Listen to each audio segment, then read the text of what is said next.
Ayer el presidente de los Estados Unidos ya formalizó nombrar terroristas a cárteles mexicanos, al cártel de Sinaloa, Jalisco Nueva Generación, los cárteles unidos, el cártel del Noroeste, cártel del Golfo y la nueva familia michoacana.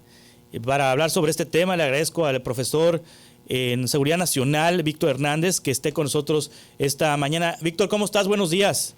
Juan Carlos, muy buenos días. Un saludo a ti y a todo nuestro auditorio. Gracias por estar aquí con nosotros. Ni son todos los que están, ni están todos los que son, Víctor, en esta declaratoria de terroristas de los cárteles mexicanos. Pues bueno, es una lista un tanto peculiar. De pronto vimos algunos nombres que en realidad ya no figuraban desde finales de los 90 y algunos otros que faltaron, como el cártel de Juárez, que de hecho fue investigado y declarado una organización narcoterrorista mucho antes de esta coyuntura por un juzgado de Dakota del Norte en sanción al asesinato de la familia Levarón. Y pues bueno, es sin duda un evento histórico y que además desmonta la narrativa de la presidenta de la República de que este ya era asunto olvidado y que había una pausa permanente en los aranceles y en la designación de los cárteles como organizaciones terroristas. Y pues reitera lo que muchos especialistas habíamos advertido, y es que Donald Trump sí va en serio en este tema. Hay muchos otros en los cuales de pronto blofea, de pronto es más teatral, pero en este caso sí nos está diciendo lo que quiere hacer, una operación militar en México. Sí, ¿qué facultades legales tiene el presidente de los Estados Unidos, Donald Trump, al ser nombrados terroristas los cárteles de la droga mexicanos? ¿Hasta dónde están sus límites y qué es lo que puede hacer? Pues mira, te diría que la guerra contra el narcotráfico, cuando está en el terreno de la seguridad pública, es como una pelea con guantes de box, ¿no? Hay reglas, hay ciertos golpes que uno no puede dar debajo del cinturón, pero cuando uno realiza esta declaratoria se quita los guantes y empieza la pelea a puño limpio.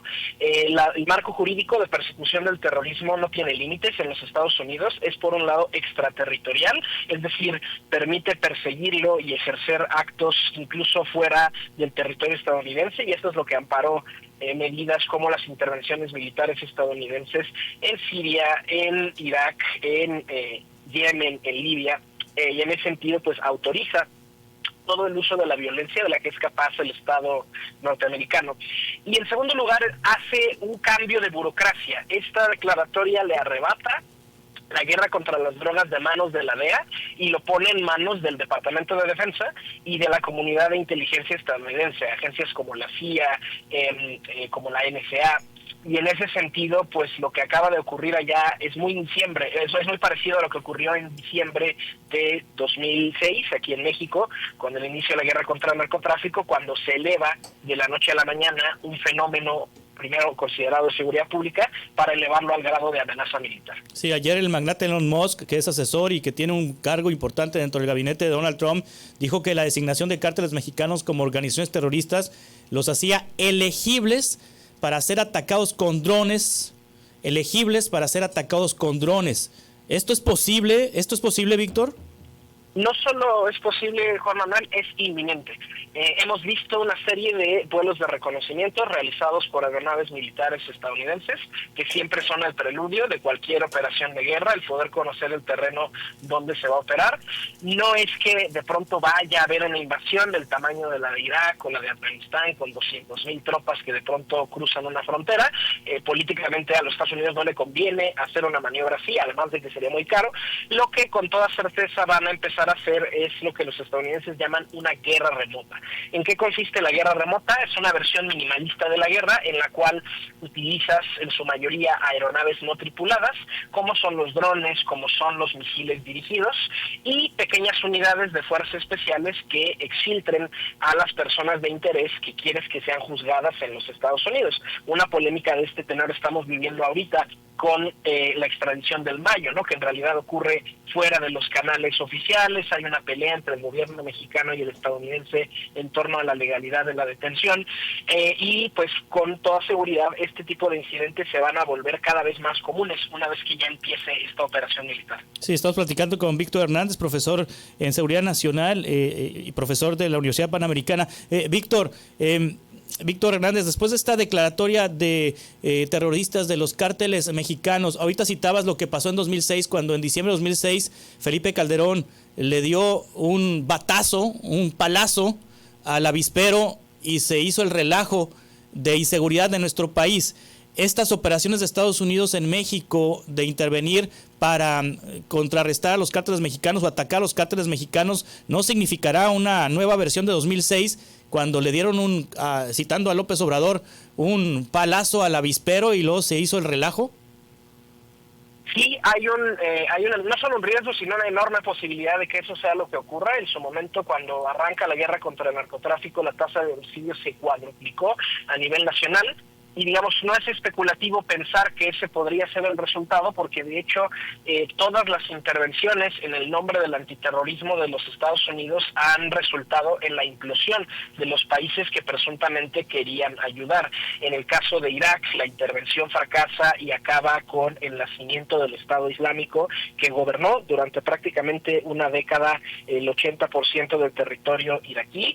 En el caso de Siria, por ejemplo, también una de las campañas antiterroristas de los Estados Unidos acaba de colapsar el régimen de Bashar al-Assad, y quien emerge triunfador, al-Nusra, que era una de las sucursales de Al-Qaeda, y entonces también es una guerra que acaba entronando aquello que quería perseguir.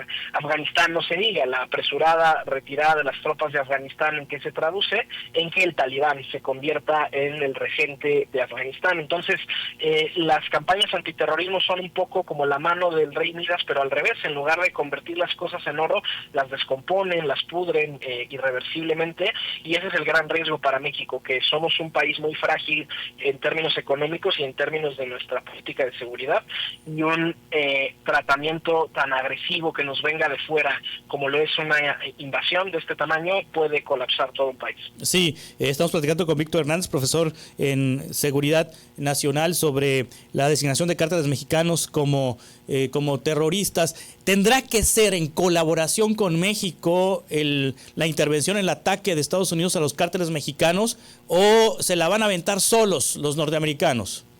A ver, los estadounidenses lo pueden hacer solos y tienen toda la capacidad operativa de hacerlo solos. En realidad está en el mejor interés del gobierno mexicano fingir que hay una especie de acuerdo. Sabemos que ningún presidente en la historia de la política exterior mexicana ha querido algún tipo de intervención militar estadounidense en México, y quizás el último gran momento de tensión así fuerte que se vivió entre México y Estados Unidos fue justo en el marco de la Segunda Guerra Mundial, y las inquietudes del gobierno estadounidense de qué tan alineado no estaba México con Japón o con Alemania, siendo Alemania en aquella época el principal exportador de armas a México, y que todavía fue hasta los 90 el principal proveedor de armas para el ejército mexicano. Estamos en esos niveles de tensión nuevamente. Es una decisión así de estratégica la que hay que tomar, y yo lo que anticipo es que el gobierno mexicano va a anunciar una serie de operaciones conjuntas, fingir que van de la mano, porque además Canadá también ya se sumó a la declaratoria de los cárteles como organizaciones terroristas. Todo pareciera indicar que se está construyendo una coalición internacional como la que en su momento fue la que invadió Irak, y pues ante ese enorme estímulo y presión externa, yo creo que la única estrategia ganadora que le queda al gobierno mexicano es fingir que son operaciones conjuntas, pero nosotros sabemos, por las declaraciones de Claudia Sheinbaum y por la historia de nuestra política exterior, que México nunca ha estado así de alineado con la política de seguridad estadounidense, nunca lo ha estado como sí lo está Canadá, por ejemplo, que sí ve su seguridad nacional como un sinónimo y un espejo de la estadounidense. ¿A quién le tocará encabezar estos operativos? ¿A la DEA, a la CIA, al FBI, al Ejército de los Estados Unidos? ¿A qué institución de los Estados Unidos le tocará encabezar esta ofensiva? En este caso, todo figura que será el Departamento de Defensa el que va a articular las acciones, también porque el marco jurídico es diferente. El ejército estadounidense sí tiene un marco jurídico para operar fuera de su territorio y tener más margen de discrecionalidad, aunque por supuesto ahí hay mucho una cultura de respeto y fusión de inteligencia, y probablemente será una fuerza de tarea que involucre a otras organizaciones como Homeland Security, como la Patrulla Fronteriza, como la NSA.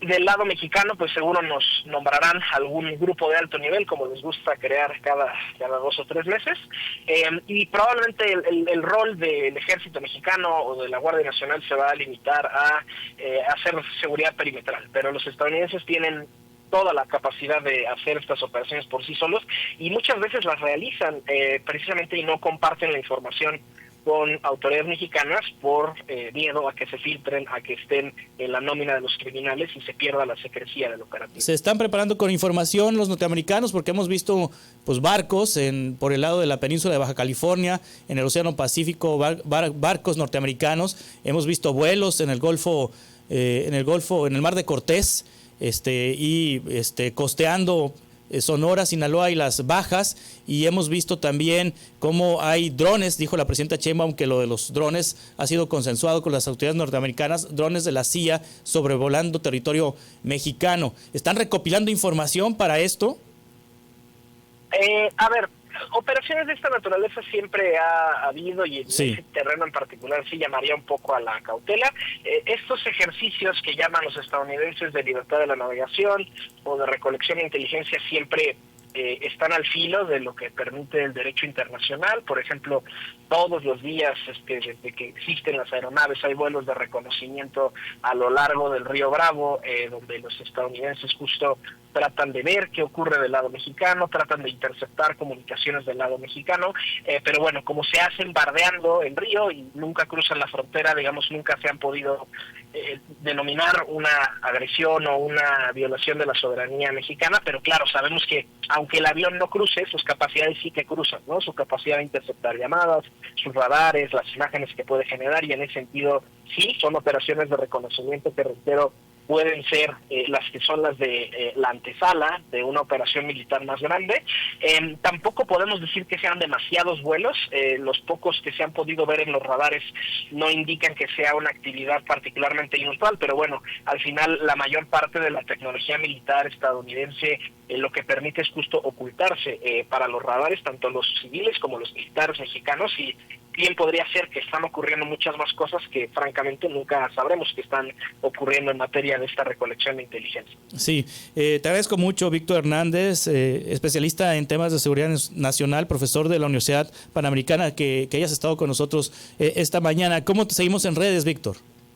Mi Twitter, ahora @arbitrus1805, lo repito, mi Twitter, @arbitrus1805 para continuar esta conversación. Gracias, Víctor, como siempre. Muy buenos días. Buenos días.